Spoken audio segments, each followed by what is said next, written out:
नमस्कार. आज मी बनवलेलं आहे आंबट गोड टोमॅटोचं सार. चविष्ट आणि स्वादिष्ट. तुम्ही एकदा नक्की ट्राय करून बघा.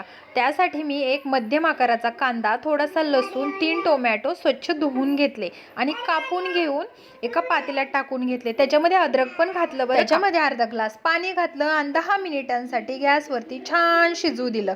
तोपर्यंत मी कोथिंबीर आणि हिरवी मिरची चिरून घेतली. 10 मिनिटांनंतर हे बाहेर काढून थंड करून मी एका मिक्सरच्या भांड्यामध्ये घालून त्याची स्मूथ अशी पेस्ट बनवून घेतली. तर तुम्ही बघू शकता, कढईमध्ये 1 चमचा तेल घातलं, मोहरी घातली, जिरं पण घालायचं होतं पण माझं जिरं संपलं होतं. तुम्ही मात्र 1 चमचा जिरं घाला. हिरवी मिरची घातली, अर्धा चमचा हळद, मिरची घातली चवीनुसार, कोथिंबीर घातली आणि पेस्ट बनवून घेतलेली टोमॅटोची प्युरी घातली. हवं तसं पाणी घाला, मीठ घाला आणि अशा प्रकारे हे टोमॅटोचं सार तयार आहे. तुम्ही मात्र सबस्क्राईब